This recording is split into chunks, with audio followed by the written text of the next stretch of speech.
Alors bonjour à toutes et tous. On va commencer cette conférence qu'on a intitulée Sport populaire et lutte des classes.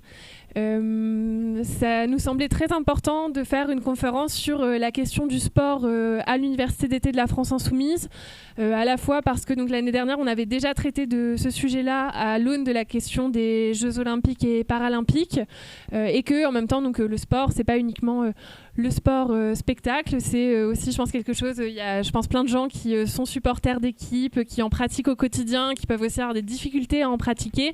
C'est aussi un sujet qui est très important alors qu'à la veille des élections municipales, puisque c'est quelque chose qui incombe notamment, entre autres, aux collectivités territoriales. C'est aussi, alors que Emmanuel Macron donc, avait fait de la France l'épicentre mondial du sport avec les Jeux Olympiques, 6 mois après, on a vu que les crédits alloués au sport avaient baissé de 25% dans le budget. Donc globalement, les politiques parlent du sport, disent que le sport c'est super important, qu'il faut en faire, il faut en faire à l'école, à tous les moments de sa vie, mais derrière, il n'y a pas de moyens qui sont mis à disposition pour que la pratique soit effective. Donc c'est tous ces éléments-là qui ont fait qu'on s'est dit que voilà, c'était particulièrement important aujourd'hui de faire une conférence sur le sujet. Et on a beaucoup de chance parce qu'on reçoit pour traiter de ce sujet, tout d'abord Anaïs Bellouassa-Chérifi, donc qui est députée de la France Insoumise, qui, je crois, a une expérience sportive et qui, dans sa vie, et qui a traité de ce sujet pour les élections municipales, donc un peu plein de casquettes. Selim Derkaoui, qui a écrit il y a 2 ans un livre qui s'appelle « Rendre les coups, boxe et lutte des classes », qui est un super livre que vous pouvez trouver à la librairie. Et Mathilde Julia-Marcy, qui est sociologue et qui a écrit des spécialistes de la polyvalence, qui portent notamment sur les épreuves combinées et le pentathlon, qui est un super livre aussi, qui n'est pas disponible à la librairie, mais que je vous invite à lire si vous vous intéressez notamment à ces disciplines-là. Donc voilà. Donc merci à tous les 3 d'avoir répondu présent pour cette table ronde. Donc le format aussi, donc on va avoir à peu près 1 heure d'échange entre nous et après une demi-heure d'échange avec la salle. N'hésitez pas donc à noter au fur et à mesure toutes vos questions. La première question, donc je vais te la poser à toi, Mathilde. Donc tu as écrit un livre sur les sports polyvalents et tu analyses beaucoup de choses dedans, mais notamment dedans, ce qui peut nous intéresser en tant que militants politiques, c'est que tu montres que l'accès aux infrastructures, entre autres facteurs, conditionne largement la pratique sportive. Donc pour commencer, peut-être nous donner une sorte de grand cadre en fait, sur comment on pratique, les galères qu'on peut rencontrer aussi pour pratiquer du sport en France. Est-ce que tu peux revenir sur cet aspect de ton livre et sur les facteurs aussi qui vont avoir le plus d'effet sur pratiquer du sport ? Eh ben, merci beaucoup, bonjour à toutes et à tous. Donc sur cette question, et comme l'a dit rapidement Marion, je vais peut-être revenir sur les sports que j'ai étudiés parce que je ne suis pas sûre que beaucoup de gens les connaissent. Déjà avant de s'y intéresser, il faut les connaître et c'est là-dessus que je vais notamment développer. Donc en fait, le livre que j'ai écrit, il porte, issu de ma thèse de doctorat en sociologie, il porte sur les sports pluridisciplinaires, et donc des gens qui se construisent comme polyvalents. Et j'ai étudié pour ça, il y a plusieurs sports pluridisciplinaires, peut-être le plus connu c'est le triathlon, mais j'ai étudié ce qu'on appelle les épreuves combinées en athlétisme, donc du décathlon pour les hommes et encore actuellement de l'heptathlon pour les femmes, donc 7 épreuves pour les femmes, 10 pour les hommes, qui combinent des courses, des sauts, des lancers. Et puis j'ai étudié aussi, peut-être encore moins connu, le pentathlon moderne, qui est une combinaison de 5 sports très différents. Il y a de la course à pied, la natation, de l'escrime, du tir au pistolet, et jusqu'au jeu de 2024, il y avait de l'équitation. Maintenant, ça a été remplacé par un parcours de saut d'obstacles. Donc des sports qui, finalement, dans l'espace de la pratique, sont assez marginaux. Ce n'est pas les sports les plus diffusés. Mais je pense que c'est notamment ça qui est intéressant pour réfléchir en fait, à la question de l'accès au sport, puisque finalement, ça nous permet, c'est un peu un cas limite, et ça nous permet de décomposer des choses qui souvent sont assez évidentes et peut-être relèvent de l'évidence. Et je vais commencer par ça. En fait, pour pratiquer un sport, il faut déjà le connaître, et puis il faut ensuite avoir la possibilité concrète de le pratiquer, donc avoir accès à des infrastructures, à des équipements, etc., à des locaux, à des structures, à des encadrements. Mais il faut déjà le connaître. Et cette question de connaître un sport, finalement, on se la pose pas beaucoup, parce que pour tout un ensemble de sports, elle paraît évidente. On connaît le foot, on connaît la course à pied, on connaît la boxe, beaucoup de gens connaissent, et finalement, on ne se pose pas la question de comment on découvre. Mais justement, c'est ça qui était intéressant par ce que j'ai étudié. Le pentathlon moderne, peu de gens le connaissent. Et donc, avant de pouvoir le pratiquer, il faut le découvrir. Et finalement, il y a beaucoup de sociologues du sport qui travaillent sur comment on transmet le goût pour la pratique sportive et qui mettent beaucoup en évidence l'héritage familial. En fait, on reproduit les sports que nos parents ont fait, on découvre ce qu'il y a dans notre entourage. Sauf que pour ces sports-là qui sont peu connus, qui sont peu pratiqués, il y a peu de chances que les parents le pratiquent eux-mêmes. Donc cette question de l'héritage familial, elle ne fonctionne pas ou très peu. En fait, j'ai très très peu de mes pratiquants dont les parents, la famille, pratiquaient ce sport-là. Ce qui veut dire que la découverte, elle se fait par d'autres moyens. Et c'est là où je pense que politiquement, en fait, c'est intéressant parce que pour pouvoir découvrir ce sport, il faut le découvrir concrètement. Il passe à la télé lors des Jeux Olympiques tous les 4 ans. Mais finalement, du coup, au-delà de cette édition, de cette mise en lumière tous les 4 ans, les possibilités concrètes de les découvrir, c'est beaucoup plus par justement l'ancrage local et l'accès aux équipements et aux infrastructures, en fait, notamment municipales. En fait, j'ai énormément de gens que j'ai interrogés dans mon enquête qui me disaient j'ai fait du pentathlon tout simplement parce que avec ma famille, on est allé au forum des associations à la rentrée scolaire en septembre. Il y avait un club dans ma ville. Je connaissais pas ce sport, j'ai jamais entendu parler de ce sport. Là, je l'ai découvert et ça m'a donné envie et j'y suis allée. Et donc ça nous permet de nous rappeler qu'en fait, pour notamment lutter contre les enjeux de reproduction, y compris en termes de goût sportif, il y a un enjeu fort à l'accessibilité, les infrastructures et les associations. Et là, on voit bien comment l'échelle locale, proche de chez les individus, l'échelle municipale notamment, elle est importante. Et donc finalement, beaucoup des gens que j'ai interrogés, ils parlent en fait du hasard de la découverte. C'est tellement pas connu comme sport que s'ils l'ont fait, c'est le hasard. Mais finalement, en fait, ce qu'on voit, c'est qu'il n'y a pas totalement de hasard, mais il y a bien ce que les sociologues, nous, on appelle des conditions sociales de possibilité pour ce hasard. Il faut qu'il y ait tout un ensemble de conditions qui soient remplies pour que cette rencontre par le hasard, elle ait lieu. Donc il faut des équipements variés. Et le cas du pentathlon, il est aussi intéressant parce que comme il y a 5 sports, ça démultiplie les équipements. Ça veut dire qu'il faut que ce soit une municipalité dans laquelle il y ait une piscine, il y ait une piste d'athlétisme, il y ait un gymnase dans lequel on puisse mettre des pistes d'escrime parce que c'est rarement des salles d'escrime spécialisées, notamment pour un club local, mais au moins un gymnase. Il faut un stand de tir, il faut un centre équestre. Maintenant, il faut une infrastructure de parcours d'obstacles. Et donc tout ça, ça rappelle que ces équipements, ils sont installés dans les collectivités, ils sont financés par les collectivités. De fait, les collectivités municipales, les collectivités territoriales dont les villes, les municipalités sont les plus gros financeurs en fait, des installations sportives. Et donc on voit bien toutes les inégalités d'accès à la pratique en fonction des territoires que ça peut créer, puisque voilà, en fonction de si on se trouve dans une ville dans laquelle il y a ces équipements qui permettent l'installation d'un club, alors le sport va exister et des gens vont pouvoir le pratiquer. Tout ce que je décline là, en fait, vous pouvez l'appliquer à n'importe quel autre sport, évidemment avec des enjeux variables en fonction des pratiques.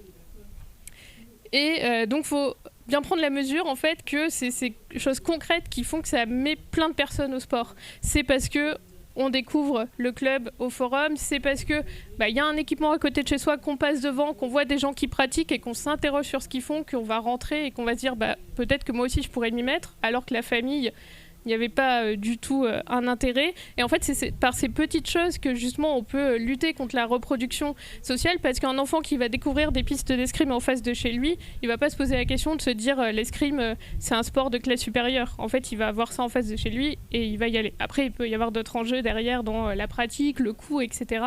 Mais voilà, ça joue. Et de fait aussi, les associations, elles sont largement dépendantes des subventions publiques, donc ça pose un enjeu fort, notamment, Marion l'a dit, dans le contexte de baisse des budgets. Et je voudrais du coup, à partir de là, revenir sur un cas, en fait, sur le pentathlon moderne. Ce qui est intéressant, c'est que quand je disais que je travaillais là-dessus, tout le monde me disait « Ah oui, ça c'est un sport de riches ».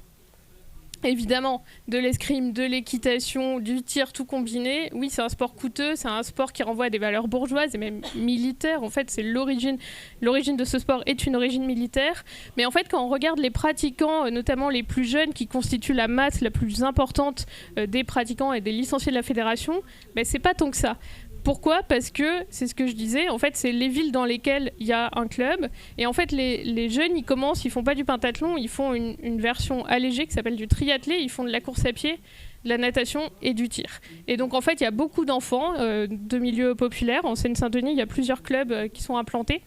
Et pourquoi c'est un choix qui est fait par beaucoup de familles de milieux populaires ? Parce que c'est très rentable financièrement. Et ça, ils me le disent. En fait, les parents, ils disent, bah, pour une cotisation dans une association, mon enfant il apprenait à nager, il faisait de la course, il se défoulait et il faisait du tir, c'était un peu ludique, là où je devrais payer 3 clubs de sport d'habitude. Et donc en fait finalement dans la masse de la pratique, c'est un sport bien plus populaire qu'on a dans les représentations et c'est justement par cette question de l'accessibilité aux infrastructures et aux équipements.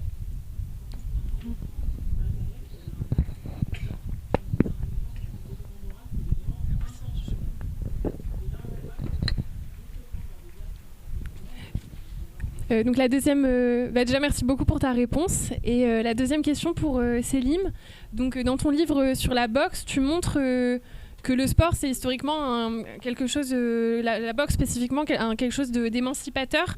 C'est un élément assez important quand on pratique du sport. C'est aussi quelque chose qui est agréable, dans lequel on s'épanouit, on se dépasse, etc. Tout un tas de valeurs aussi sur lesquelles on pourra revenir.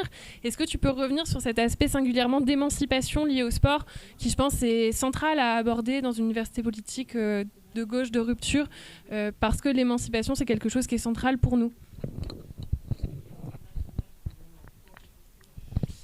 Alors bonjour tout le monde. Effectivement, alors moi j'ai commencé par parler de mathématiques principales sur la boxe, mon livre Rendre les coups, pour ensuite élargir sur le sport de manière générale. Parce que quand on parle de la boxe, on va partir aussi sur d'autres généralités concernant le sport. Alors en fait, moi mon enquête, je l'ai commencé en me disant que c'est le sport le plus marqué socialement, c'est-à-dire pratiqué par des ouvriers, par des employés, et en me basant spécifiquement sur les États-Unis plutôt, sur Mohamed Ali, justement une figure qui est très connue pour être justement à la fois sportive et politique également, et me demander, m'interroger si en France, notamment, est-ce qu'il y a une même hystéricité politique, immigrée et ouvrière en France aussi pour la boxe. Et c'est le cas parce qu'effectivement, c'est là comme tu le disais justement par rapport à l'implantation des clubs, par rapport à l'argent qui est dépensé pour mettre des clubs. La plupart des clubs de boxe en France, ils sont implantés justement dans les anciens bastions communistes, mais aussi au niveau des banlieues et des quartiers populaires, là où justement les loyers sont les moins chers. Et du coup, c'est pour ça qu'on retrouve beaucoup de clubs de boxe dans des gymnases, mais aussi dans des piscines, dans des lieux abandonnés, dont toute l'imaginaire qu'on peut avoir de la boxe, qui est assez sombre, qui est assez nocturne, c'est aussi lié justement à l'environnement social, à l'environnement même concret, justement pour pouvoir la pratiquer. C'est un sport qui coûte pas cher aussi. La licence, par exemple, elle est que de 200 € en moyenne en France par an. Le matériel n'est pas cher non plus. Et surtout, moi, ce qui m'intéressait dans ce sport-là, mon père l'a pratiqué. Donc moi, j'ai pu raconter aussi son histoire comme boxeur en Normandie dans les années 80. Et me demander pourquoi c'est le sport le plus marqué socialement. Pour toutes ces raisons-là que j'ai indiquées, mais aussi sur le fait qu'il y a un rapport au corps. Là, tu parlais justement de l'escrime, des sports qui sont plus mis à distance des corps et du coup qui sont beaucoup plus bourgeois. Et les sports plutôt physiques, plutôt on rentre dedans, qui sont plutôt de classe populaire, de classe laborieuse, je dirais plutôt. Et en fait, la boxe en fait largement partie. Et ce qui m'a intéressé aussi, c'est justement ces dimensions-là ouvrières et à travers un sport, comment on peut raconter justement la classe ouvrière en France notamment. Donc la première moitié du XXe siècle, c'était plutôt les ouvriers blancs. On avait Marcel Cerdan par exemple, Georges Carpentier également.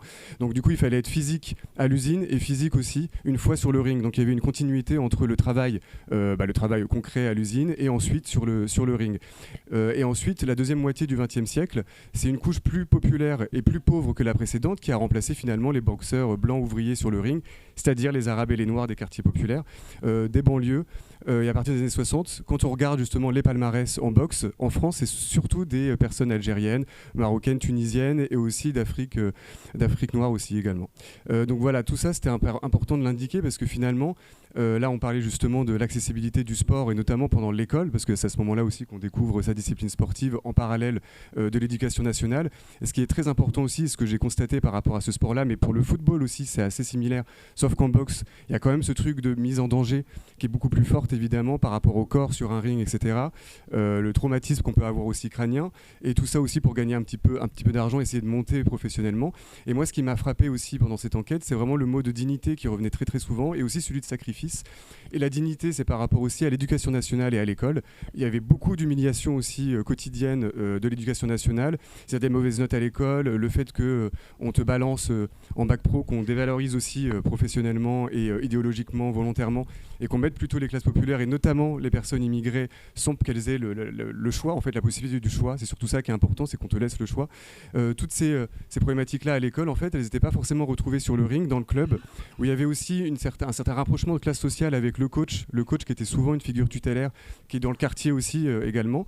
Soit c'est quelqu'un qui connaît, c'est pas être un oncle, un pote du quartier, etc. Donc il y avait une proximité de classe qui était quand même très importante, à la fois avec les combattants et à la fois aussi avec le coach, ce qu'on peut retrouver aussi en football également.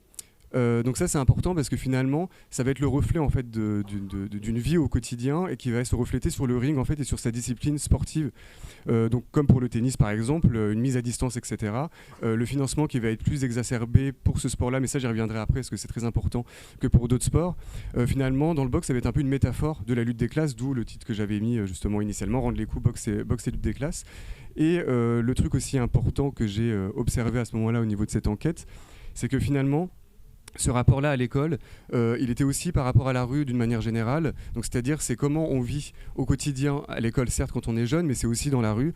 Le fait que, par exemple, on n'ait pas de profs remplacés dans des écoles et que du coup, on se retrouve dans la rue. Donc, il y a vraiment l'alternative à la rue qui redevient en fait le ring. Et justement les salles de sport, et notamment, encore une fois je fais des parallèles avec le football parce que c'est très implanté dans les quartiers populaires, mais la boxe également. Donc il y a vraiment ce truc là de reflet social en fait à travers ce sport là. Il y a aussi les intervenants, les intervenantes m'ont beaucoup parlé justement de leur rapport aussi à la police quotidien, à la conflictualité qu'ils peuvent vivre au quotidien.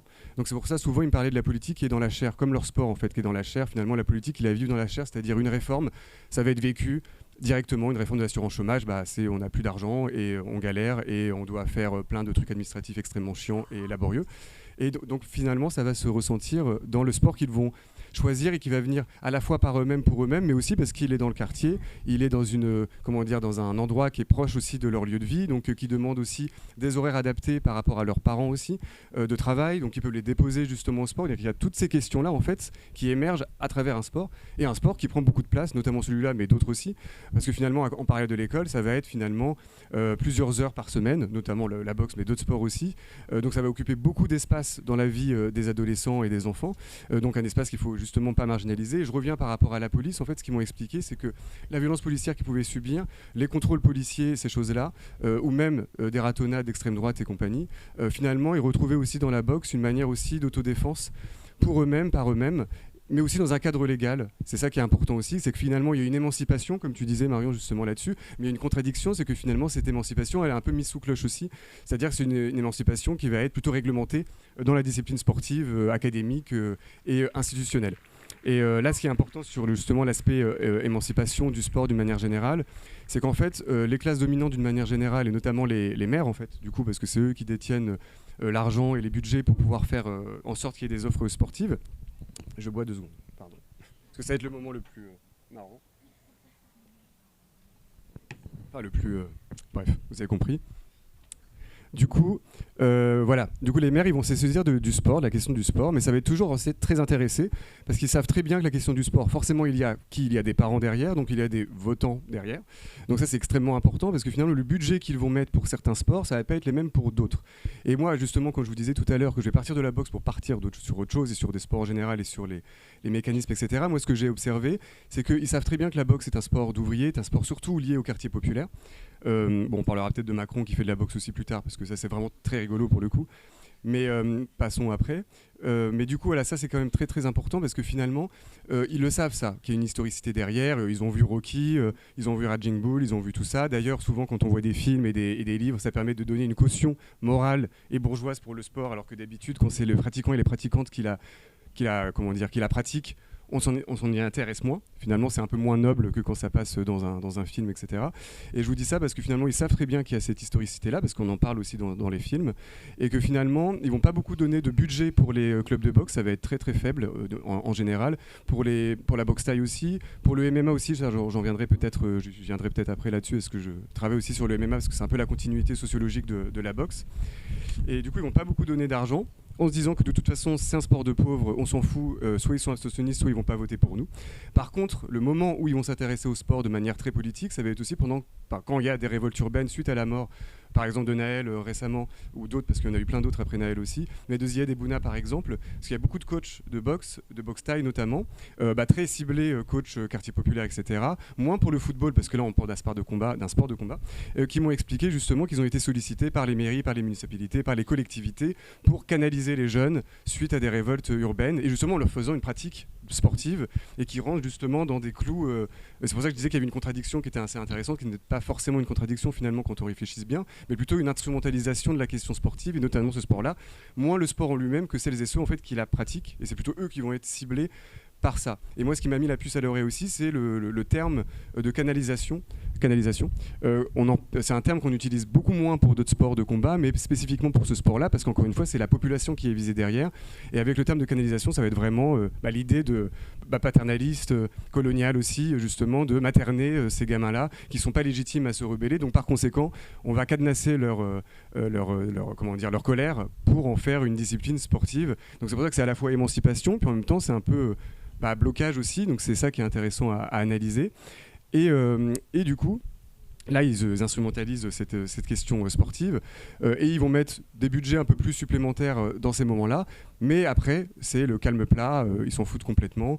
Là, justement, il y a les municipales qui arrivent, donc il faut voir justement les budgets qui vont être mis en place en fonction des sports, etc. Donc ce qui est important, c'est que la lutte des classes, elle est au niveau des sports, des choix des sports, effectivement, comme tu disais très bien tout à l'heure.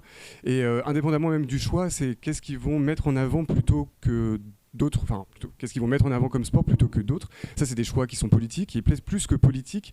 C'est des choix qui sont de lutte des classes et de questions sociales en fait, parce que politique c'est un mot qu'on peut utiliser à tort et à travers, qui veut parfois un peu rien dire, mais là au moins on cible vraiment sociologiquement qu'est-ce que ça signifie de mettre tel sport en avant et de ne pas mettre d'autres sports en avant. Voilà, il y a d'autres choses à dire aussi, mais je pense que le monologue peut s'arrêter là.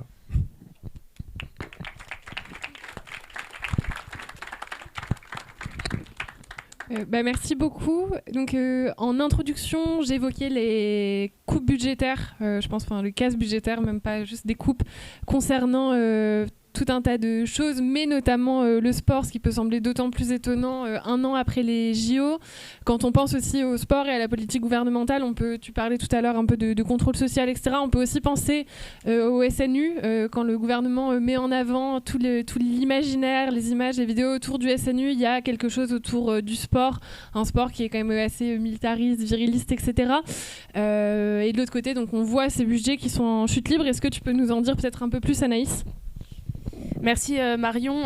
Effectivement, j'irais même jusqu'à dire que c'est un hold-up en fait. On avait le président de la République après les Jeux qui était là en mode le sport, encore une grande cause nationale, nous allons investir dans les équipements, dans le soutien des clubs et des fédérations.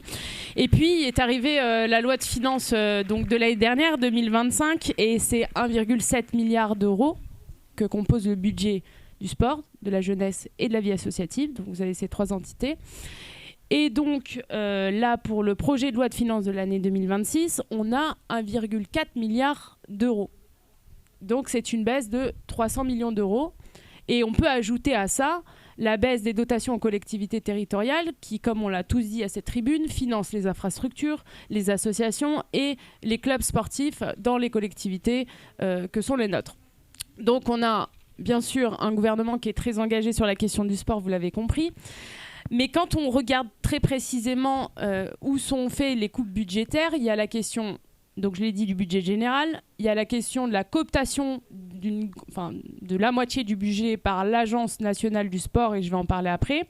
Il y a aussi tous les plans sur les équipements sportifs qui ont été faits, mais qui n'ont pas été suivis de sens ensuite et d'investissement budgétaire, ce qui fait qu'on n'a pas rempli les objectifs. Quand je disais tout à l'heure, évidemment, que ce gouvernement ne veut pas faire ni du sport inclusif, ni du sport pour tous. Il y a dans le projet de loi de finances une baisse de 43% pour la mission, on va appeler ça comme ça s'appelle une action, mais pour qu'on comprenne la mission, qui s'appelle Sport pour le plus grand nombre. Une baisse de 43%. Donc presque la moitié du budget. Et ensuite, on a du coup, ce que je vous disais tout à l'heure, l'Agence nationale du sport. Donc l'Agence nationale du sport, c'est plus de la moitié des crédits. Et c'est une agence qui est créée, qui a un groupement d'intérêt public avec une gouvernance partagée, État, collectivité territoriale, mouvement sportif et monde économique, dont le MEDEF. Parce que bien sûr, il ne faudrait pas les oublier. Donc gros problème dans cette Agence nationale du sport, c'est que l'État est le principal financeur de toute cette histoire. C'est une agence qui est très orientée vers les mêmes sports, les sports qui sont les plus rentables, les sports qui sont les plus élitistes, et qui, de fait, n'applique pas, vu qu'il n'y a pas une gouvernance étatique, n'applique pas une politique nationale du sport, et donc une politique du sport pour toutes et tous. Maintenant qu'on a parlé un peu budget, je ne vais pas continuer parce que sinon on va tous être de mauvaise humeur. Je voulais vous parler de l'équipement. Donc est arrivé en 2022-2023 un grand plan pour financer 5000 équipements. Donc c'est un financement supplémentaire qui a été attendu, donc qui a été fait entre 2022 et 2023.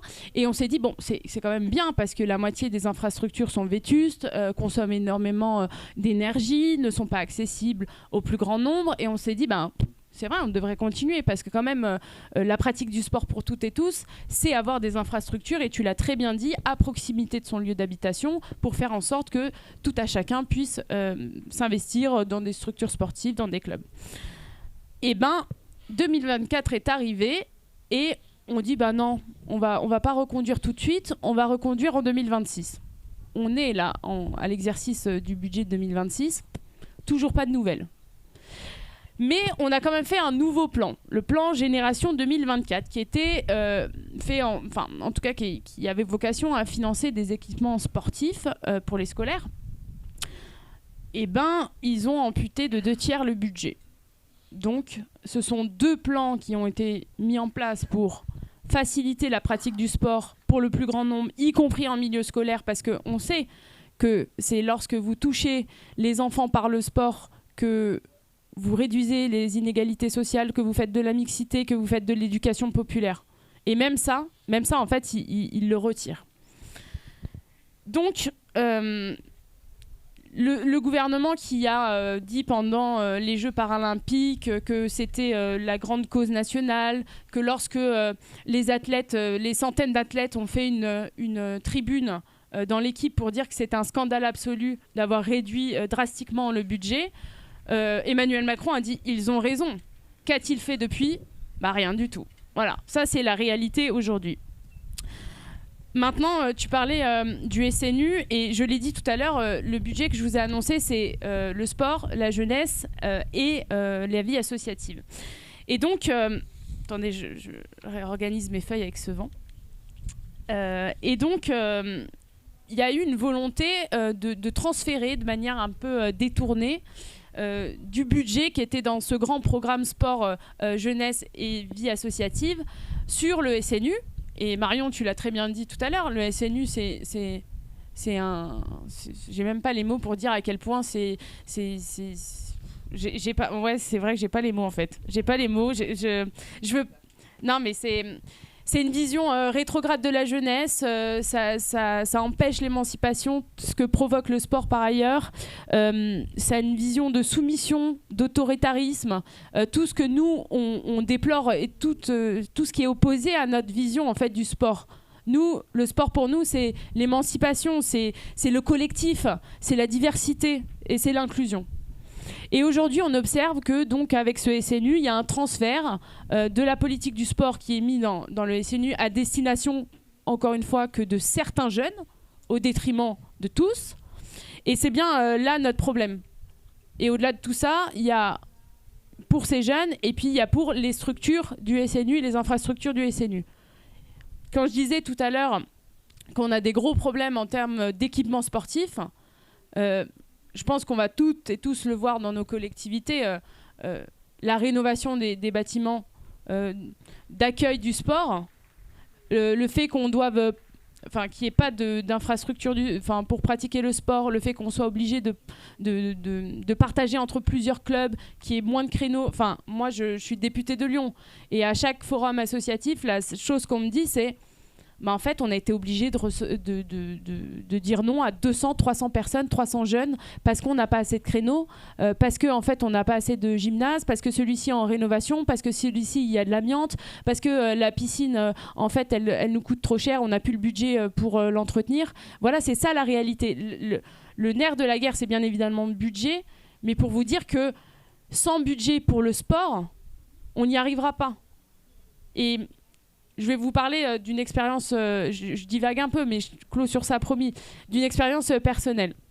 Je suis donc allée faire mes études à Lyon et j'ai fait pendant très longtemps du handball. Je suis arrivée au club de Bron. Pourquoi ? Parce que c'était un club qui était spécialisé dans le handball féminin. Et du coup, j'ai décidé de prendre des collectifs de jeunes, en tant qu'éducatrice sportive. Et pendant des années, j'ai pris des jeunes et en fait, je les ai suivis tout au long de ces années. Et vous savez, Bron a une particularité d'un côté très bourgeois et d'un côté très précaire.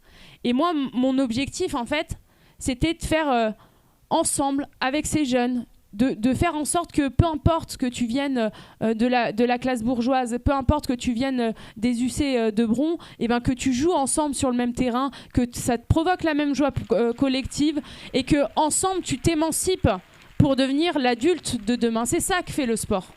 Et c'est pour ça que nous, dès la rentrée politique, déjà on va censurer tout de suite ce gouvernement parce que c'est pas possible ce budget.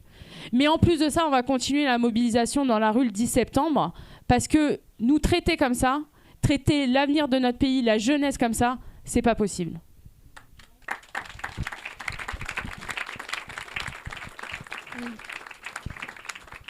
Je ne sais pas si vous voulez rebondir sur cet aspect précis de la politique gouvernementale par rapport au sport que vous avez pu étudier, ou si vous voulez qu'on avance comme vous voulez.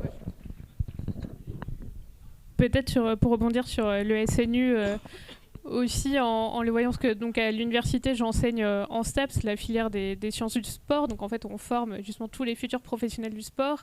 Et donc il y a non seulement le fait que ça accapare les budgets, mais en fait que comme ça accapare un budget très important, ça participe aussi, il y a le côté encadrement, évidemment, militarisation des jeunes, mais en fait aussi des encadrants du SNU. Et il y a une...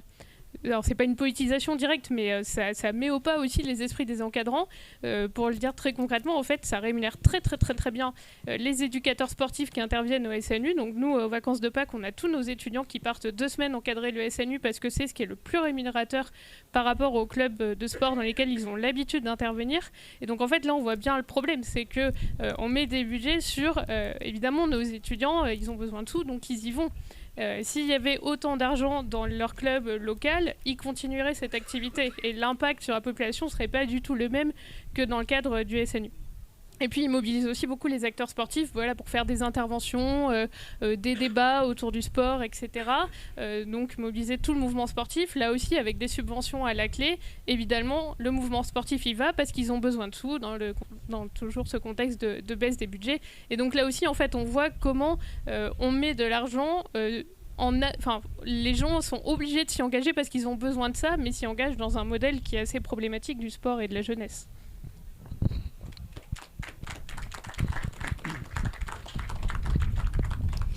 Oui, et tout ça, justement, ça s'inscrit aussi dans une forme de culture du bénévolat qui est imposée justement par rapport aux clubs sportifs, par rapport aux coachs aussi. On leur demande beaucoup d'investissement, mais très mal payés, ou alors ils sont bénévoles. Et pour l'anecdote sur cette question du bénévolat, qui rejoint aussi pas mal celle justement du SNU, et du fait que finalement on les paye pas et qu'on rende ça comme une espèce de logique, une institutionnalisation aussi du bénévolat, c'est que je m'étais retrouvé sur un plateau télé sur BFM avec David Douillet, qui justement me disait, mais non, en fait, le sport et le fait qu'il y ait des coachs bénévoles, ça fait partie de la culture française. Donc c'est quand même hyper intéressant de voir comment ils vont instrumentaliser l'art à la française sur le bénévolat, comme que c'est un engagement et que c'est important pour justement légitimer que lui était effectivement extrêmement bien payé et que finalement la plupart des coachs ou des petits clubs qui ferment, etc., parce qu'ils n'ont pas de budget, comme justement vous étiez en train de le rappeler, ça c'est important. Puis même en mettre en lien par exemple avec les 15 heures hebdomadaires obligatoires par exemple par rapport au RSA, parce que toutes ces professions-là, justement, qui ne sont pas rémunérées, etc., ça va être justement pour boucher les trous avec ce RSA-là. Ça peut être aussi des compétences, etc., des postes, justement, qui vont être dans les clubs et compagnie, quoi. Donc il y a toute cette logique-là aussi à prendre en compte par rapport au SNU et par rapport à l'arnaque gouvernementale à ce sujet.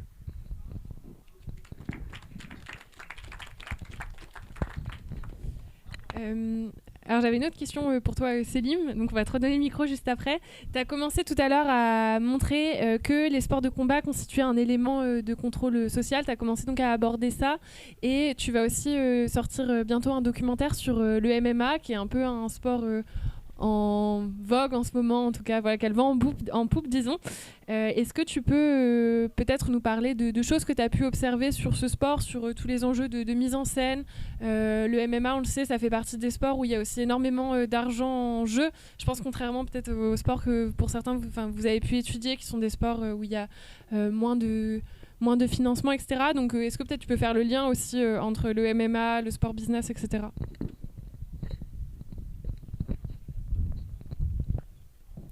Oui, parce que justement, on a le titre de la conférence, c'est sport et lutte des classes, mais on pourrait très bien se dire aussi que le sport justement véhicule des idées individualistes, ultra-libérales, de ultra-compétition, de mise en soi, de mise en scène de soi, etc. Donc moi, ce qui m'intéresse aussi, c'est justement ça, c'est leur vision du sport aussi. Nous, dans la pratique, comment on le pratique, en fait, ce sport-là, concrètement, les petits clubs, le côté amateur aussi, et justement se débarrasser de ce sport business-là. Et aussi de ce sport-là qui fait en sorte que les classes populaires, notamment, elles ont besoin aussi de s'émanciper par le sport, par rapport à cette possibilité-là, justement, de pouvoir mettre en son corps à vendre, en fait, d'une certaine manière, pour la boxe, c'est un peu ça, c'est-à-dire mettre en avant le capital, moi j'appelle ça le capital musculaire, par rapport aux capitaux bourgeois, c'est-à-dire symboliques, culturels et économiques qu'on n'a pas. Donc du coup, on va se retrouver un autre capital pour le mettre en avant et pour essayer finalement de pouvoir aussi en vivre par rapport, justement, à des choses très concrètes. Je reviens sur le côté politique, etc. Mais par rapport à la discrimination à l'embauche qu'il peut y avoir, par rapport au taux de chômage, par rapport à tout ça,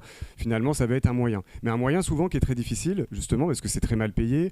Finalement, on va prendre beaucoup de risques pour pas grand-chose. Donc la question, elle est là aussi, et c'est un peu une conclusion que je m'étais faite aussi par rapport à mon livre, mais pour d'autres sports aussi, ça marche.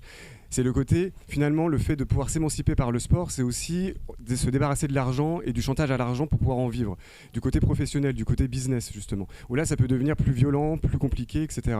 Donc finalement, se débarrasser de ça, c'est aussi advenir peut-être à une société sans classe, c'est-à-dire qu'on n'aurait pas besoin, justement, de devoir en vivre de ce sport-là, de la boxe, mais se le réinterpréter, le pratiquer différemment. Le pratiquer comme mon père le faisait, justement, quand il était enseignant, bénévole, évidemment, à côté de son travail. Quand il enseignait, justement, la boxe et qu'il rêvait que ce soit une discipline qui soit faisable, en tout cas au collège et dans les lycées, comme ça l'est à Cuba, où ils sont excellents justement en boxe pour plein de raisons. Je ne vais pas détailler là-dessus, mais il y a plein de docs sur Cuba et la boxe qui sont passionnants à ce sujet.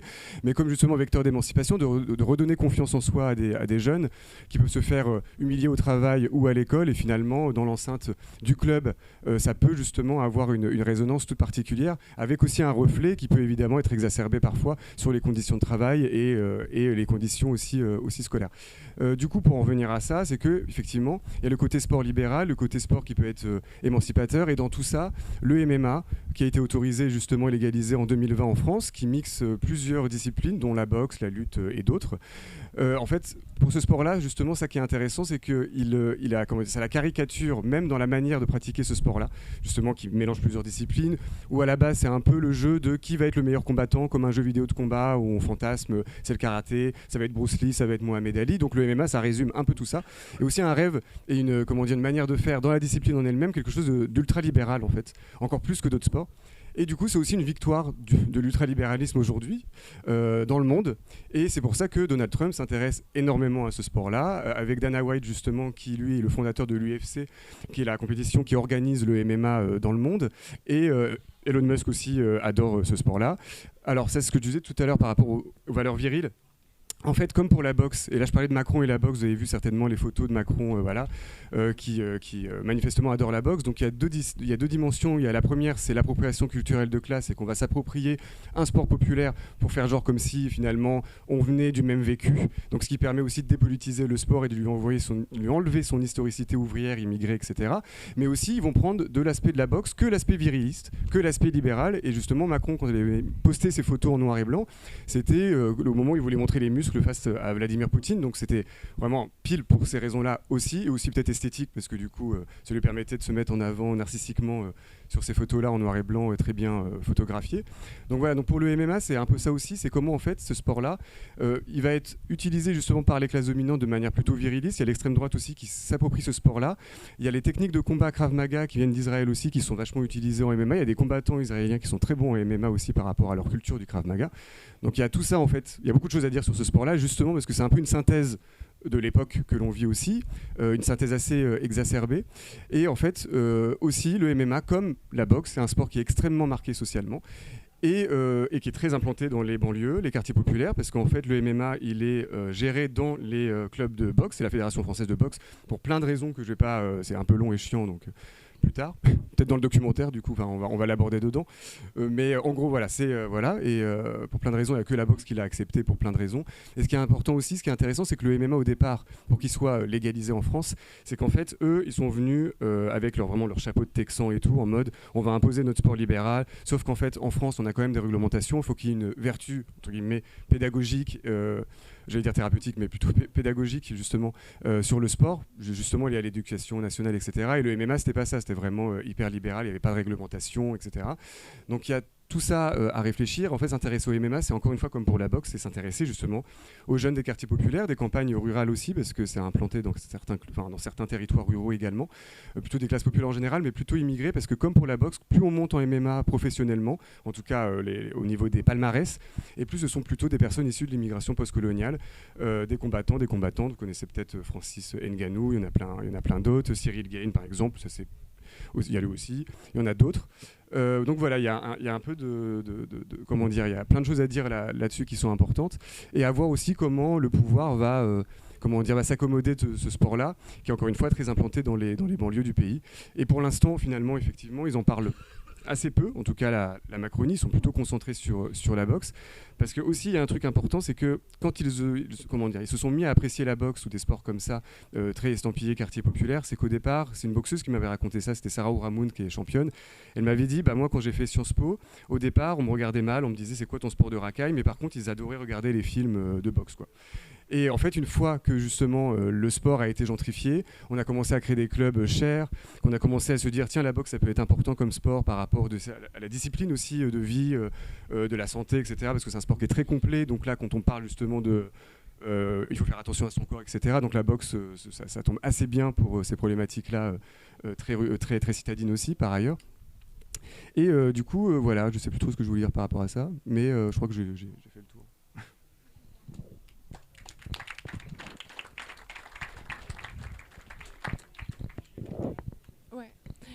Donc merci beaucoup. Peut-être pour continuer à avancer, Mathilde, il y a un aspect qui m'a frappée dans ton livre, c'est que tu montres en fait qu'il y a des carrières sportives qui sont empêchées. Je pense qu'avec ce qui a été expliqué depuis le début, on voit un peu les causes de tout ce qui peut freiner en fait des carrières. On peut aussi penser à Emmanuel Macron qui dispute les sportifs qui ramènent pas assez de médailles à l'issue des compétitions, et qu'en même temps les mêmes sportifs doivent se faire des cagnottes pour se faire financer leur équipement pour les JO. Enfin, donc je pense qu'on voit tout un tas de raisons qui font que les carrières puissent être empêchées. Est-ce que à partir de ce que tu vois en STAPS, à partir des terrains aussi que tu as fait, quelle proposition, quelle manière aussi de faciliter les carrières sportives tu pourrais avoir en tête? Je pense que ça peut nous intéresser notamment pour par rapport à la boîte à outils dont on va parler après. Oui, merci. Il y a plusieurs choses effectivement qu'on a commencé à évoquer en filigrane. Donc la question des équipements évidemment est cruciale, et il y a peut-être deux choses à distinguer. C'est d'une part ce qui serait les carrières amateurs, c'est-à-dire un peu tout le monde qui veut faire du sport, mais pour faire du sport, finalement, des carrières sportives de haut niveau qui, là, visent l'accès aux grandes compétitions internationales et l'obtention de médailles pour les sports, par exemple, olympiques, paralympiques, et puis pour tous les autres sports. Et c'est vrai que dans mon travail, j'ai aussi beaucoup travaillé sur ces carrières de haut niveau. Et là, les enjeux ne sont pas tout à fait les mêmes. Parce que dès lors qu'on rentre dans une activité qui est très chronophage, qui demande une sorte de professionnalisation, alors que de nombreux sportifs et sportifs de haut niveau ne sont pas professionnels. C'est ça qu'il faut avoir en tête. C'est qu'on pense, on a le filtre en fait des héros sportifs par les footballeurs surpayés, mais en fait la plus grande majorité des sportifs, y compris médaillés aux Jeux Olympiques, ont des rémunérations très faibles, voire inexistantes, et doivent engager de nombreux frais. Donc évidemment, la question financière, c'est une question très importante et qui pose là aussi des enjeux politiques, parce qu'en fait, il y a plusieurs moyens pour des sportifs et sportives de financer des carrières, et ça dépend beaucoup des sports en fait, et des modèles de la façon dont se sont construits les modèles sportifs. La boxe, par exemple, est un modèle très entrepreneurial, avec des managers qui vont faire entrer dans des combats, etc. C'est très différent du pentathlon moderne, typiquement, qui est un sport, on dit, à monopole fédéral, donc, qui est complètement encadré par la fédération, et où là, finalement, les sportifs sont beaucoup moins nombreux, mais ils sont peut-être mieux lotis, parce qu'en fait, dès lors qu'ils sont identifiés, ils sont dans des structures fédérales, et donc les entraîneurs sont des entraîneurs nationaux, fonctionnaires, leurs déplacements sont pris en charge, etc. Donc eux, finalement, même s'ils n'ont pas de rémunération, ils n'ont pas de frais annexes. Mais dans des sports plus sur ce modèle entrepreneurial, par exemple l'athlétisme également, c'est aux sportifs et aux sportifs de financer parfois leur entraîneur, leur kiné, leurs séances chez le médecin, enfin voilà, tous les à côté finalement. Et du coup, ça pose de vraies difficultés en fonction de l'inégalité dans lesquelles se placent les sports et de la place des sports et des disciplines à l'échelle sportive, mais à l'échelle sociale plus largement. Et le cas de l'athlétisme, il est intéressant. Donc là, c'est pas quelque chose que je développe dans le livre, mais c'est une autre enquête à laquelle j'ai participé avec des collègues, où on a travaillé sur l'élite de l'athlétisme français, donc vraiment les sportifs les plus médiatisés, qui ont remporté des médailles dans les compétitions, etc., et qui finalement sont très peu à être professionnels, c'est-à-dire à avoir un contrat de travail salarié. Certains sont professionnalisés par la fédération, mais la plupart ne le sont pas.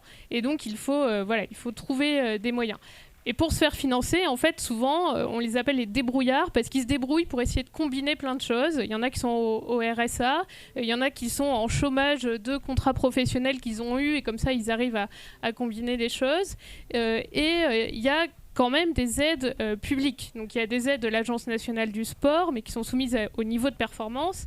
Il y a des aides des collectivités territoriales. Traditionnellement, les collectivités, notamment les départements et les régions, financent en fait le sport de haut niveau avec des bourses pour les sportifs, en échange d'une sorte d'image de marque pour le territoire. Et dans l'enquête qu'on avait faite, les sportifs, en fait, ils avaient tendance à dire que les aides publiques, c'était finalement celles qui étaient les plus sûres, parce qu'il y avait juste à remplir un dossier, elles se renouvelaient d'année en année, on avait une visibilité, etc. Par opposition aux aides privées, aux aides de sponsoring, de partenaires privés, qui là peuvent être plus fluctuantes, parce que le partenaire peut dire non, tu fais plus de résultats, donc j'enlève ton contrat, je stoppe ton contrat, et surtout qui sont soumis à d'autres critères que des jugements sportifs, en particulier pour les femmes. Et là, c'est peut-être un enjeu qu'on n'a pas trop abordé, la question d'inégalité entre les sexes, qui est énorme dans le monde sportif, notamment à haut niveau. Et en fait, les femmes qui font de l'athlétisme en particulier, pour obtenir des sponsors à niveau de compétition équivalent, elles ont des niveaux de rémunération par les sponsors bien plus faibles que les hommes, voire elles n'ont pas de sponsors. Et en fait, pour en trouver, il faut qu'elles capitalisent sur des qualités qui sont extra-sportives et qui, globalement, sont les qualités de la féminité traditionnelle, etc. Et ça pose de vrais problèmes, parce qu'en fait, ça leur demande tout un temps de travail pour se conformer aux normes de la féminité. Par exemple, elles doivent tenir leur page Instagram. Là où les athlètes vont mettre des photos d'eux sur le podium avec des médailles, etc., les athlètes femmes, on attend d'elles des photos où elles sont maquillées, où elles posent, etc. Évidemment, ce n'est pas des photos qui sont prises pendant le temps sportif. Donc il faut tout ce travail à côté d'accompagnement, de travail esthétique, etc. Et en fait, ça paraît peut-être anodin, mais c'est très fort, parce que ça enlève du temps sportif aux femmes. C'est-à-dire que tout ce temps-là, elles ne peuvent pas le consacrer à l'entraînement, aux soins, à la récupération. Elles le consacrent à ce travail supplémentaire qui n'a aucune valeur sportive, mais qui a une valeur médiatique, qui leur donne des ressources financières pour faire des performances. Mais du coup, elles travaillent moins sportivement, donc nécessairement, elles vont faire des niveaux de performance moins élevés que si elles avaient le niveau de rémunération des hommes. Donc ça, c'est un gros cercle vicieux, une problématique des financements privés. Donc face à ça, les sportifs se disent plutôt, bon, il faut aussi capitaliser sur les aides publiques, aller voir le département, la région, ma ville, essayer de combiner un peu tout ça. Mais dans le contexte de la baisse des budgets des collectivités, évidemment, on voit que ça pose des problèmes. Des exemples très concrets dont vous avez peut-être entendu parler, je viens de Nantes, donc la région Pays de la Loire, qui a coupé une grande part des budgets culture et sport. En fait, ça a eu des effets concrets très rapidement. Dès 2024, l'automne 2024, quand ça a été annoncé, il y a des sportifs de haut niveau qui ont changé de club et qui ont rejoint des clubs d'Île-de-France, parce que comme ça leur permettait d'être attachés à la région Île-de-France, qui continuait à avoir des financements. Et donc, ces carrières empêchées, voilà, c'est plein de choses en fait d'un écosystème qui est bien au-delà du sport, mais qui joue là-dessus. Et puis, un autre enjeu, peut-être je vais évoquer mais sans détailler, c'est l'enjeu des études. En fait, finalement, pour beaucoup de sportifs, le moment où les carrières sont empêchées, c'est aussi l'accès aux études supérieures, parce que tant qu'on est dans le système scolaire secondaire, on arrive plus ou moins à combiner, et après, ça devient plus compliqué. Et là, en fait, c'est beaucoup au bon vouloir des universités, des écoles, des aménagements, avec des choses qui sont souvent plus favorables en STAPS, puisqu'on est nous-mêmes familiarisés finalement à ces enjeux-là. Et voilà, moi-même, dans mes formations, j'ai des étudiants sportifs de haut niveau, donc forcément, je vais les aider un peu plus parce que je travaille dessus. Mais ce qui a tendance du coup à refermer les aspirations des sportifs de haut niveau autour des STAPS. En fait, à dire, soit tu fais STAPS, soit tu peux pas faire d'études, ou alors faut arrêter le sport. Et donc ça fait qui fait qu'il y a plein de sportifs prometteurs qui disparaissent des radars parce qu'ils avaient toujours voulu faire médecine, droit, etc. Et donc ils peuvent pas continuer. Donc là aussi, il y a des enjeux de politique derrière qui font que, si on n'a pas de politique structurelle, on en reste au bon vouloir des personnes qui veulent aménager ou pas pour les carrières des sportifs et des sportives.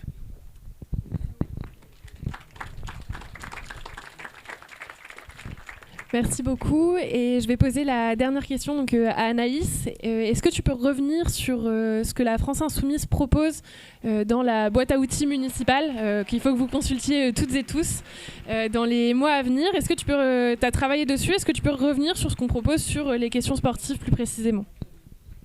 Merci Marion. Donc il y a évidemment des mesures et des propositions qui sont faites dans cette boîte à outils qui ont été parsemées sur nos interventions, puisque on l'a dit, nous, notre volonté, c'est le sport populaire, le sport pour toutes et tous, et pour cela, il faut bien évidemment des équipements. Par exemple, en Seine-Saint-Denis, pour 10 000 personnes, il y a 16 équipements, alors que la moyenne nationale est à 49 pour 10 000 personnes sur les autres départements. Donc, évidemment que les équipements permettent la pratique sportive. Il y a un vieillissement, je l'ai dit tout à l'heure, du parc d'équipements au niveau national qui est vraiment délétère. Par exemple, c'est 47% des équipements sportifs qui ont été construits ou rénovés il y a plus de 20 ans. Donc là, vraiment, pour les programmes municipaux, voilà, c'est... Nous, notre volonté, c'est la pratique sportive pour toutes et tous. Et pour cela, il faut mettre en place des équipements, il faut mettre en place des créneaux aussi disponibles pour qu'il y ait une diversité des sports qui soient pratiqués, mais aussi qu'on arrête de refuser des gens qui veulent faire du sport.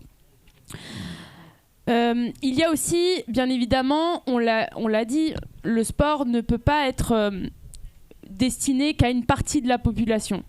Elle ne doit pas...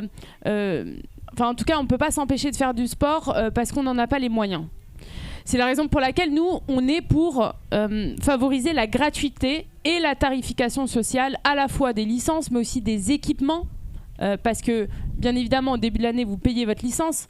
Mais quand il faut commencer à vous équiper vos crampons, vos stabiles, votre ballon, votre chasuble et tous les autres, ça coûte cher.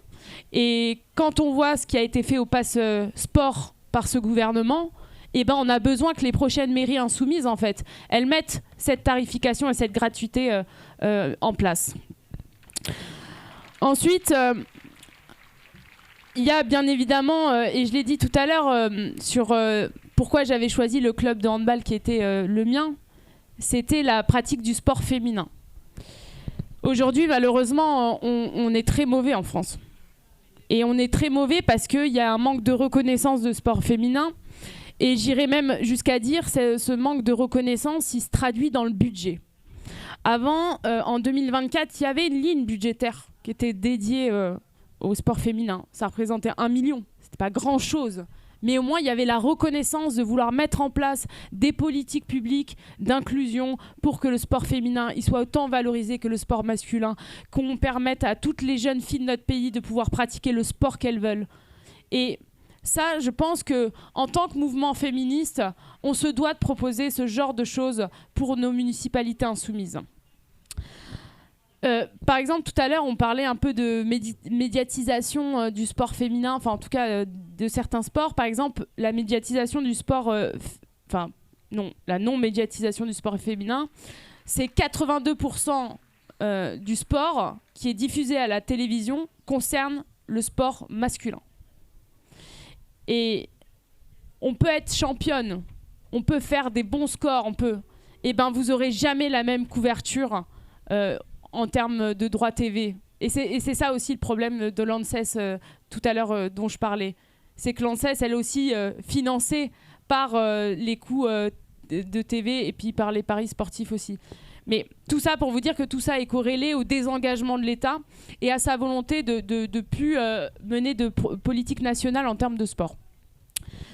Et puis, un sujet qui me touche particulièrement, c'est la question du handisport.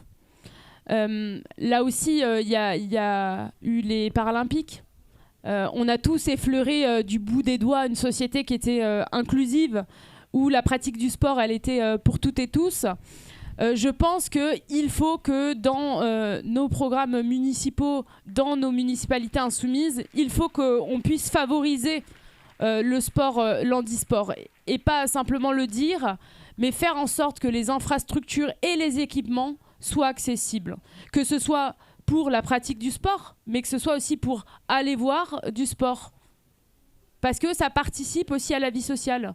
Parce que ça participe aussi à l'interaction, au lien. Et c'est ça qu'est le sport en réalité. C'est le lien et l'interaction entre les individus. Et c'est pour ça que le sport nous donne autant de joie collective. Et qu'en fait, dès qu'on gagne, dès qu'on est champion, et en fait, c'est tous ensemble, peu importe notre couleur de peau, peu importe notre genre, c'est tous ensemble qu'on est heureux pour cette victoire.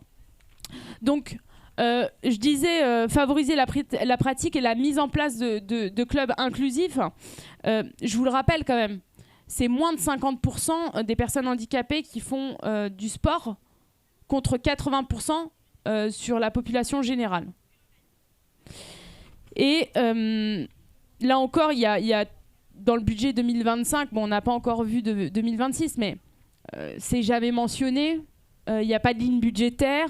Et donc, s'il n'y a pas de ligne budgétaire, c'est qu'il n'y a pas de crédit alloué. Et s'il n'y a pas de crédit alloué, ça veut dire qu'en fait, il n'y a pas de programme pluriannuel de politique nationale en termes d'inclusion dans le sport. Ça veut dire que, comme d'autres, comme le sport féminin, ce n'est pas une priorité.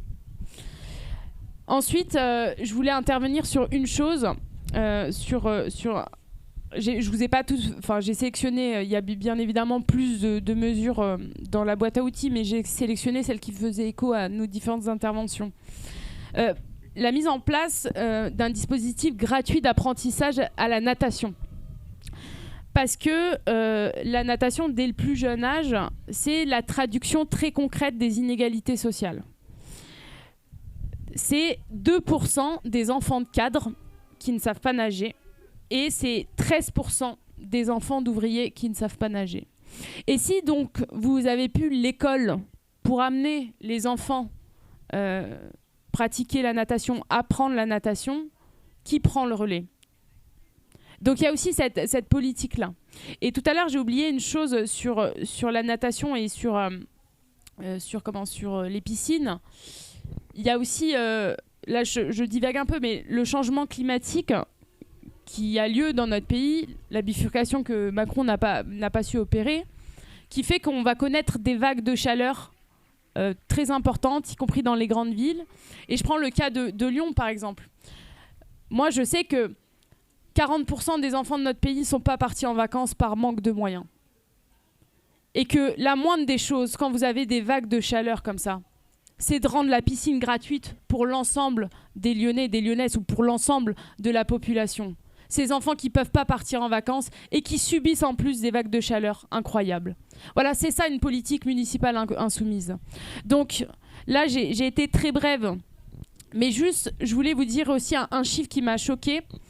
C'est une journaliste sportive qui en parlait la dernière fois. C'était, vous savez, pour 1 euro investi dans le sport, c'est 13 euros d'économie d'argent public que vous faites. Dans la santé, dans l'éducation.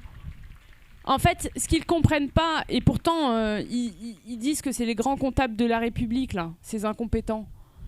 Ils disent, si on investit 1 euro dans le sport, on gagnera 13 euros. On fera en sorte que le sport, ce soit sport santé, sport social. Et c'est ça qu'ils ne comprennent pas. Et ce qui m'amène à faire la transition que je voulais faire, que je peux faire maintenant ? Ok. Je disais tout à l'heure, le sport, pour moi, c'est quelque chose qui est fédérateur. Ça permet de lier les gens entre eux. Mais le sport aussi, c'est parfois et souvent pour des belles causes. Et je me suis dit, est-ce que ce serait possible de créer ensemble une communauté d'insoumis sportifs pour une bonne cause ? Et avec mon équipe, on a un peu réfléchi et donc nous allons lancer demain ce qu'on appelle les foulées insoumises. Ça va être sur l'application Strava, je pense que vous, les sportifs, vous devez connaître. Pour chaque kilomètre couru, 1 euro sera versé et on arrête cette opération le 31 août. Et pourquoi le 31 août ? Parce que c'est le jour de publication du baromètre des enfants à la rue. Et donc du coup, tous les kilomètres que feront les insoumis seront reversés à cette lutte. Donc n'hésitez pas à vous inscrire demain sur Strava, sur les foulées insoumises. Donc vous allez voir, c'est LFI. Et courir pour cette cause. Et comme ça, on aura un réseau social de coureurs et de sportifs parce que le sport, c'est pour tout le monde. Merci.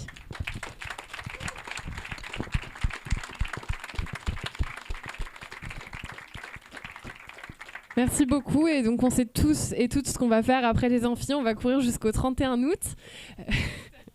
On va maintenant passer donc, à un temps de questions-réponses. Je ne sais pas si je peux m'occuper de faire passer le micro. Vas-y, je vais faire passer. Donc, voilà.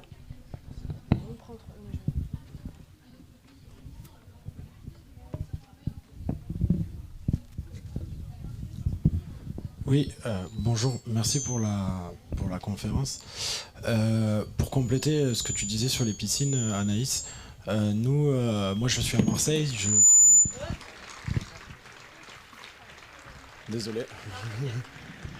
Moi je suis animateur du groupe thématique concernant la culture et le sport. Et nous à Marseille actuellement, on a 5 piscines fonctionnelles.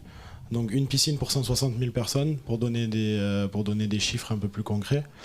Il y avait une initiative il y a quelques années, dans les années 80, qui s'appelait les piscines tournesol, qui étaient des piscines très peu chères, très peu coûteuses, 290 000 euros de mémoire. Est-ce qu'il y a une initiative comme ça qui pourrait être mise en place, sachant que je partage aussi une initiative qui avait été partagée par Alexandre Jaffari, un camarade sur Twitter, qui avait parlé aussi de gymnases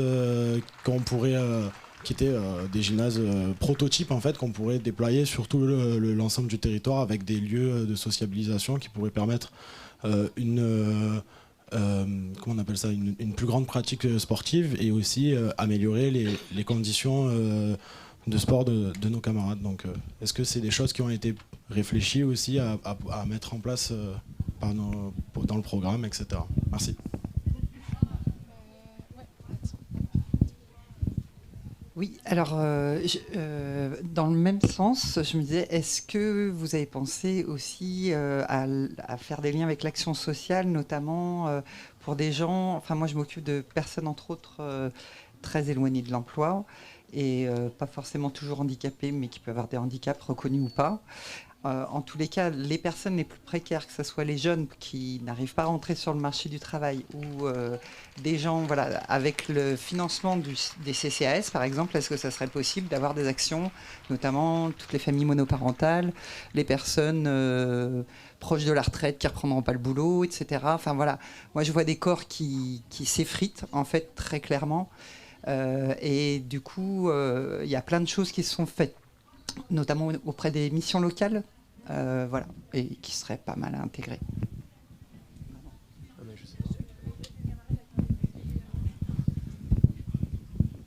Bonjour à tous, merci pour vos interventions.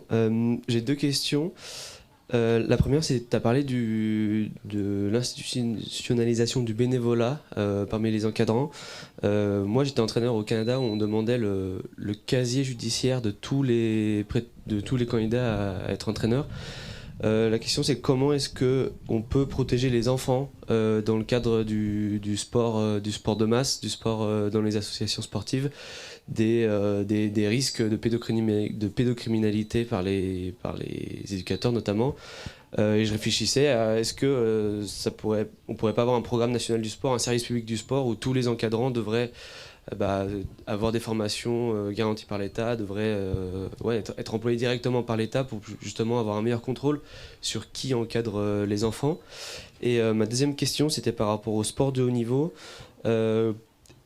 Comment est-ce qu'on fait pour sortir de ce système où les athlètes, les jeunes athlètes, sont en fait du bétail qui servent les popoles des fédérations et de tous les entraîneurs, les cadres, toutes les fédérations, et qui finalement passent et font 1, 2, 3 ans, et puis on détruit leurs rêves de carrière sportive, de carrière professionnelle, et puis ensuite on les jette à la poubelle parce qu'en fait ils ne servent plus les intérêts politiques de leurs encadrants. Voilà, merci.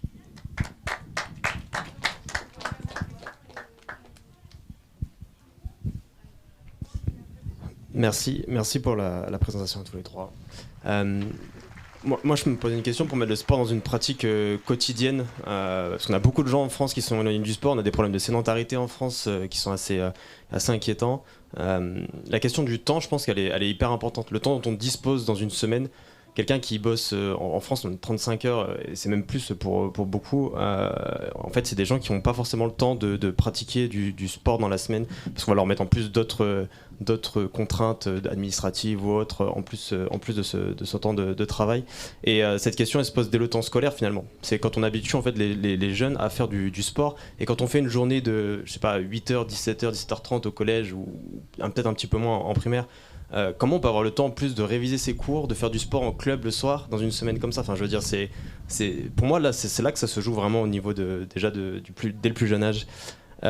Sur la question des quartiers populaires et du rapport au sport, moi j'ai une expression que j'aime bien. Je viens des quartiers populaires et le mot que j'utilise pour nous, c'est qu'on est des prolos ultra-libéraux dans les quartiers populaires. Ça veut dire qu'en fait on n'a rien et donc on veut tout. Et le sport, c'est un moyen d'accéder à ça. C'est-à-dire que c'est pas juste... Il y a le côté s'amuser parce qu'on est enfant aussi, mais il y a un moment où ça devient sérieux et on se dit je peux sortir ma famille de la misère grâce à ça. Et le sport, il est vu par la classe populaire comme un moyen de réussir, de sortir de sa condition misérable. Et les exemples de personnes issues de quartiers populaires qui ont excellé dans le sport et qui gagnent bien leur vie dans le sport, c'est des exemples d'un modèle capitaliste, ultra-libéral, qui consomme des produits de luxe, que ce soit les voitures, les vêtements, les voyages. C'est ces modèles-là qu'on donne aux jeunes. Les joueurs de foot, les boxeurs, les combattants de MMA, on parlait aussi. C'est là que le capitalisme est très fort, c'est qu'il propose un horizon désirable, avec des guillemets, avec beaucoup d'appelés, comme le disait le camarade là, mais très peu d'élus. Des gens qui sont broyés par la machine du sport de haut niveau, qui sont laissés de côté, qui n'auront pas de plan B comme le jeune qui lui a une famille plutôt bourgeoise et qui va pouvoir soit reprendre la boîte de papa ou soit faire son école à côté qu'il avait prévu, son école de commerce, son école d'ingénieur, etc. Et donc je pense que c'est aussi à nous de proposer un horizon désirable du sport amateur, et ça passe par la répartition des richesses entre le sport professionnel et le sport amateur, et puis même de le prendre peut-être au-delà cet argent pour que le sport amateur soit mieux fourni, mieux doté.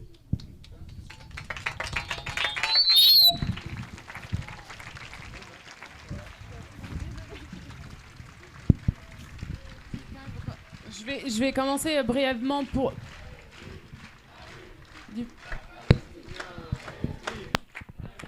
va les accompagner.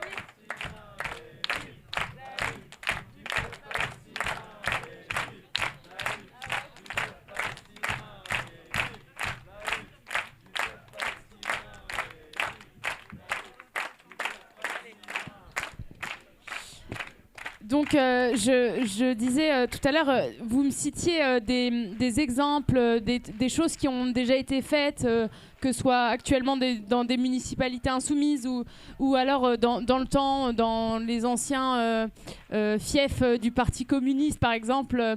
Bien sûr qu'en fait, il faut s'inspirer de ce qui a été fait, de ce qui est fait. Là, bien évidemment, la boîte à outils, ça permet d'avoir un premier canevas. Après, à vous d'imaginer, bien sûr, par rapport à votre territoire. Là, tu me disais, c'est 160 000 personnes pour une piscine. Est-ce que, d'un point de vue écologique, j'en sais rien, c'est intéressant de refaire de la construction? Ou est-ce qu'à Marseille, par exemple, la mer étant juste à côté, on ne peut pas imaginer quelque chose? Non, mais vous voyez, je dis des choses comme ça. Mais en fait, c'est un exemple pour te dire qu'il faut adapter cette boîte à outils à tes réalités, à la ville dans laquelle tu vis. Mais c'était une très bonne idée, notamment les gymnases, les piscines tournesol.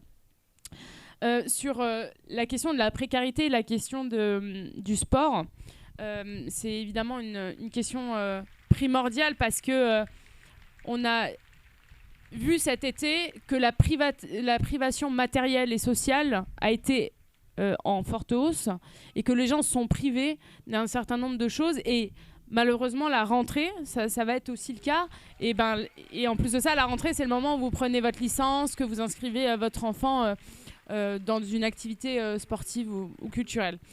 Tout ça pour dire que aujourd'hui, il va y avoir une forme de privation. Et donc, les gens vont se demander est-ce que j'inscris ou est-ce que j'achète quelque chose qui permet la pratique du sport? Et en fait, ils vont pas pouvoir le faire. Et malheureusement, on est arrivé en France dans une telle précarité, dans un tel taux de pauvreté qui est inédit depuis 1996, je tiens à vous le préciser, qu'il faut bien évidemment qu'on soit force de proposition. Et quand tu parles des CCAS, bien sûr, il faut voir si on ne peut pas conventionner des choses. Parce que les premiers qui sont touchés par la précarité, c'est les familles monoparentales, par exemple. Et par exemple, le sport, ça peut permettre de recréer du lien, de ne pas se sentir exclu, socialement exclu. Et donc, il y a la question des plus précaires, il y a la question des CCAS, je trouvais que c'était une bonne, et de la mission locale aussi. Mais je pense qu'il faut évidemment aller plus loin dans le programme par rapport aux compétences, bien évidemment, de la municipalité, qui ne sont pas les mêmes, par exemple, dans des grandes villes comme Lyon, où vous avez des compétences partagées entre la métropole et la municipale. Voilà.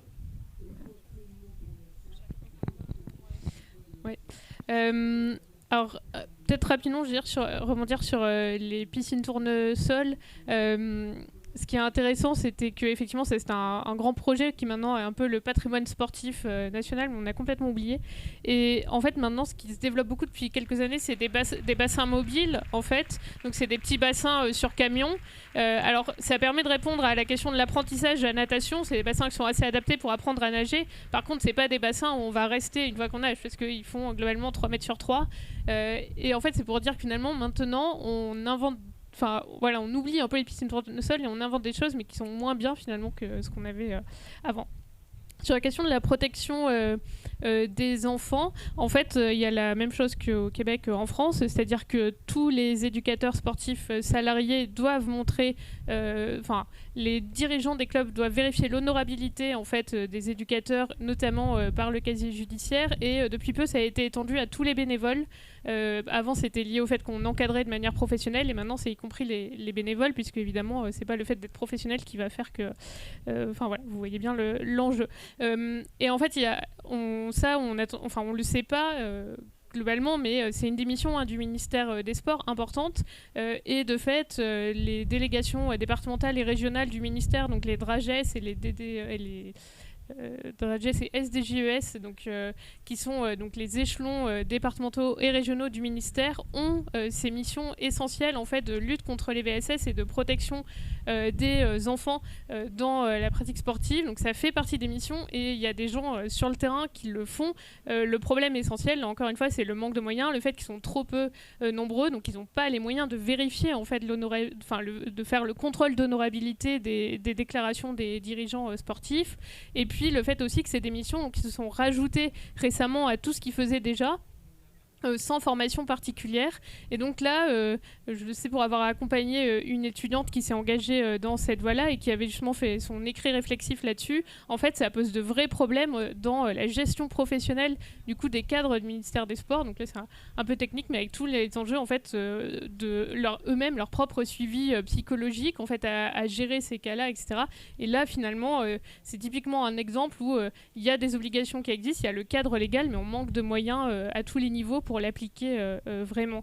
Et sur la question un peu du système du sport de niveau où les athlètes sont du bétail, oui c'est vrai, c'est très variable selon les sports en fait et selon la force politique aussi des fédérations et le poids qu'elles peuvent avoir sur les athlètes. Et moi ce qui me frappe toujours, j'enquête plutôt du côté des athlètes que des dirigeants et en fait il y a une sorte de décalage où les athlètes eux ils font carrière pour eux et ils sont souvent très naïfs du fait que pour les dirigeants ils sont effectivement un pion pour obtenir des médailles, obtenir des subventions, etc. Et donc s'ils sont pas bons, ils seront remplacés par d'autres, alors que eux, voilà, le vivent dans leur propre trajectoire, etc. Donc il y a ce décalage qui est dur à remplir.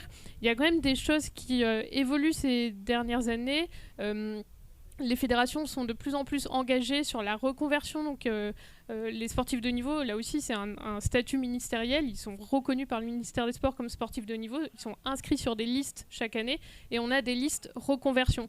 Donc en fait les sportifs quand ils arrêtent leur carrière, ils sont mis sur cette liste reconversion et ils ont accès à des dispositifs, ils sont tenus d'être accompagnés par les fédérations pour continuer dans l'insertion professionnelle, les études, etc. Malgré tout, effectivement, les fédérations, elles sont plutôt axées sur le présent et les médailles. Et ça évolue aussi par un autre dispositif qui, c'est depuis, je ne sais plus de quand date la loi, mais qui a modifié ça dans le code du sport. Maintenant, dans les fédérations et dans les organes dirigeants des fédérations, il y a des commissions des athlètes de haut niveau, de la même façon qu'il y a des commissions des entraîneurs, des commissions d'arbitres, etc. Et donc ça, c'est assez récent, puisque je crois que c'est les dernières élections après les Jeux 2024 que ça s'est généralisé dans les fédérations. Mais du coup, maintenant, dans les organes dirigeants des fédérations, il y a des représentants des athlètes de haut niveau, et on peut espérer que ça va participer à apporter leur voix et leurs intérêts. Oui, sur la question du temps, je suis totalement d'accord avec ça, sur le temps dont on dispose, c'est un vrai enjeu. De fait, les employeurs privés le savent très bien et maintenant le sport au travail se développe massivement justement pour ces questions-là parce que en fait, ça apparaît comme la promesse du sport facile à placer dans sa pause repas entre midi et 2, qui pose de vrais enjeux aussi en termes d'appropriation finalement par l'employeur aussi de quels sont les sports qu'on propose aux salariés, avec qui, etc. Et effectivement, ça c'est, mais ça, en fait, la façon dont on peut y répondre en termes de politique publique, ça va encore être la question de l'accessibilité, d'avoir des équipements proches, des amplitudes assez fortes, mais ça renvoie encore une fois à la concurrence des créneaux avec les clubs qui se battent dans le peu d'équipements qu'il y a, etc. Et puis aussi, les questions se posent notamment, je reviens sur la question du sport féminin, mais pour les femmes qui sont mères de famille, on sait que c'est encore plus prégnant et que c'est une des causes fortes d'abandon de la pratique sportive. Donc là aussi, il y a des initiatives qui peuvent se développer, notamment avec des structures de plus en plus qui proposent des créneaux parents-enfants de pratique sportive. Mais voilà, en tout cas, oui, la question du temps, elle est fondamentale avec l'argent, ça c'est sûr.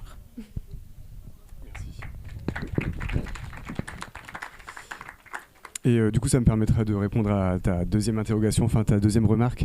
Moi aussi, j'ai grandi dans les quartiers populaires, enfin dans la banlieue de Caen, en Normandie.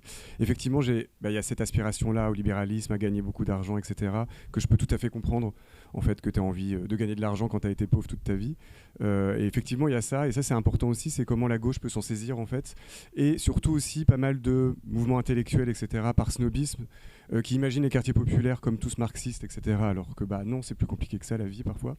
Mais du coup, voilà, il faut surtout pas snober ça, parce qu'en fait, snober, justement, la question du sport, La question des pratiques en fait culturelles aussi, moi j'adore les jeux vidéo, tout ça, ça véhicule un imaginaire aussi. Donc c'est bien de s'y intéresser en fait en profondeur et pas de balayer d'un revers de la main des choses qui seraient indignes ou pas du tout nobles en fait. Alors qu'au contraire d'ailleurs, elles le sont plus que beaucoup d'autres choses. Et par conséquent, voilà, pour moi le petit mot de la fin que je pourrais dire là-dessus en fait, c'est que je pense que s'intéresser sincèrement aux classes laborieuses et notamment à la jeunesse des quartiers populaires, c'est s'intéresser au sport d'une manière générale. Et voilà.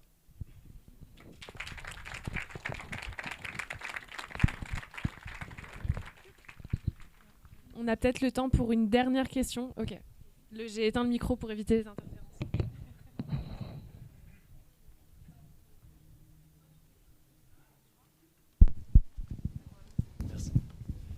Il n'y a pas de Larsen, ça va, ok. Bonjour, merci beaucoup pour vos prises de parole. Je ne sais pas si ça a été évoqué parce que je suis arrivé en cours de route, mais je voulais visibiliser un problème que j'ai lu dans des travaux de recherche sur le sport, qui sont le problème de l'inclusivité et l'autre qui est de la prévention. Et je voulais savoir si vous avez des opinions là-dessus ou des choses à faire, un agenda dessus.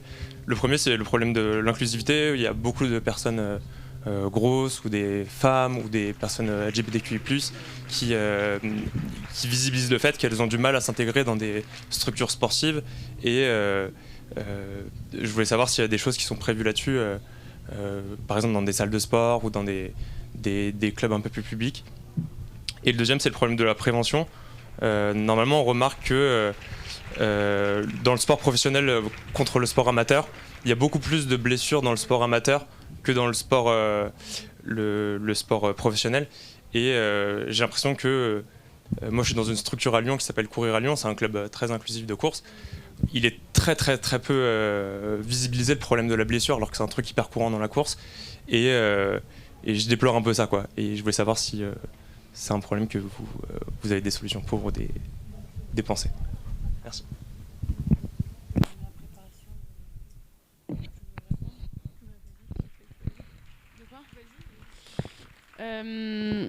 Sur le problème de la prévention entre pratique amateur et pratique professionnelle, j'ai pas de réponse arrêtée sur la question. Moi, ce que je peux percevoir, c'est je pense qu'on se blesse moins dans un cadre professionnel puisque les encadrants sont formés à vous faire, notamment en début de saison, une préparation sportive qui fait en sorte que vous avez moins de chances de vous blesser et de préparer toutes les articulations, les muscles, tout ça à la pratique du sport de manière intensive tout au long de l'année, même si c'est le sport professionnel. Dans le sport amateur, mais ça revient à ce qu'on se disait sur le bénévolat dans les clubs sportifs. Malheureusement, en fait, c'est vrai que si vous tombez pas dans un grand club ou dans une grande ville où il y a beaucoup de clubs, moi je le vois d'un point de vue du handball par exemple. Je viens de Lorraine, j'ai pas du tout appris le même handball en Lorraine, en Meuse, que à Lyon quand je suis arrivée au club de Bron. Pour vous dire, je savais même pas ce qu'était un intervalle, alors que c'est quand même la base du handball. Mais bon. Mais voilà, pour vous dire que parce qu'en fait c'était un petit club, parce que en fait le coach était là par amour du handball et n'était pas forcément très formé, en tout cas n'avait pas fait des formations comme l'exige le club de Bron par exemple. Chaque entraîneur c'est obligatoire qu'il ait un diplôme, même si le club finance le diplôme, mais voilà, pour pouvoir éduquer sportivement les enfants et en tout cas orienter une manière de pratiquer le sport qui est bonne pour les joueurs et les joueuses. Donc moi je l'analyse plutôt comme ça, mais est-ce que c'est la bonne solution? Moi je l'analyse d'un point de vue sportif. Peut-être que vous en avez une autre analyse. Non, mais je pense que c'est assez juste. Et en fait, c'est plus largement qu'il n'y a pas de staff médical, etc. Et que du coup, tout est renvoyé en fait aux pratiquants et pratiquantes. Du coup, ça a conduit beaucoup à notamment des pratiques d'automédication.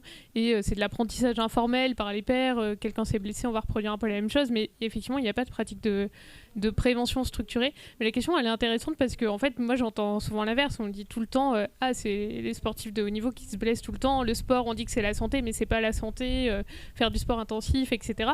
Mais en fait, voilà, sur le terrain concret, ce qu'on observe, c'est que finalement, les sportifs de haut niveau, puis il y a quelque chose, hop, ils ont un IRM, ils ont un rendez-vous, ils sont suivis. Quand c'est chacun c'est pour soi, si on est dans un désert médical, on traîne sa blessure, on n'est pas suivi, elle va... Et donc ça renvoie du coup aussi aux politiques de santé. Mais oui, je pense que c'est beaucoup lié au fait que c'est laissé aux pratiquants. Et sur la question de l'inclusivité, du coup, j'ai pas bien compris, je pense, la question. C'était quoi? C'est pour...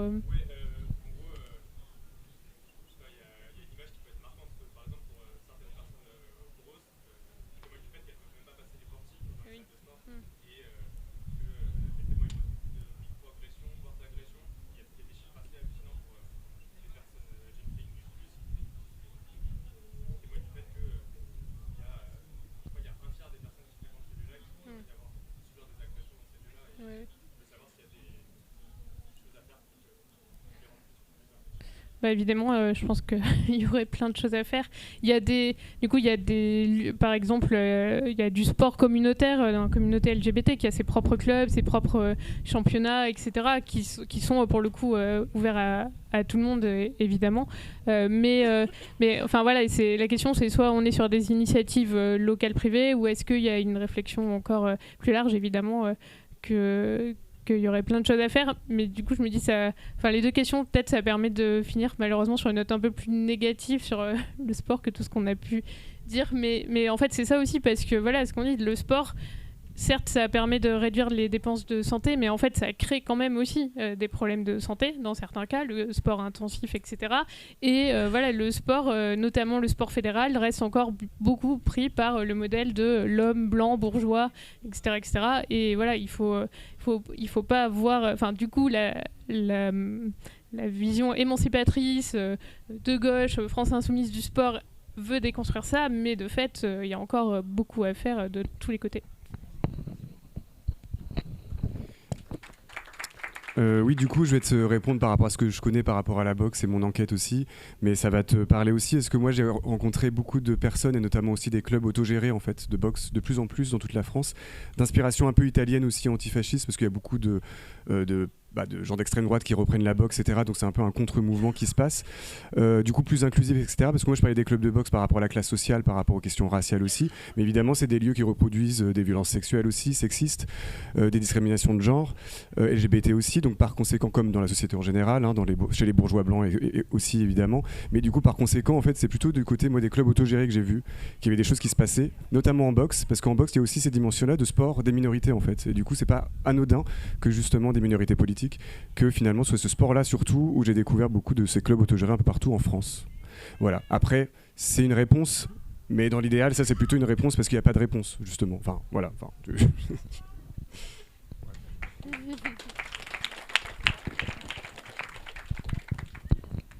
Il est l'heure de terminer cette conférence, donc merci à toutes et tous d'être venus, d'avoir participé. Merci encore une fois à nos intervenants, c'était vraiment très intéressant. Donc vous regardez Strava demain et vous mettez à courir après les amphis, et bonne suite d'université d'été.